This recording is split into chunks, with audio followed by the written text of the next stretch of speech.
বিরুদ্ধে আমাদের সকলকে ঐক্যবদ্ধ হয়ে প্রতিরোধ গড়ে তুলতে হবে। আমাদের দিদারকে শহীদ করেছে।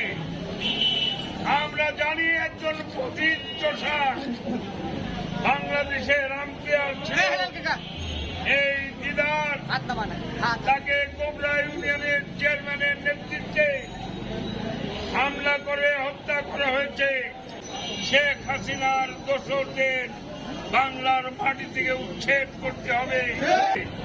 আপনারা যারা মিছিলে অংশগ্রহণ করেছেন, সদর থানা স্বেচ্ছাসেবক দলের সকল পর্যায়ের নেতৃবৃন্দকে ধন্যবাদ এবং কৃতজ্ঞতা জানিয়ে আজকের এই মিছিল পরবর্তী সমাবেশের এখানেই সমাপ্তি ঘোষণা করছি।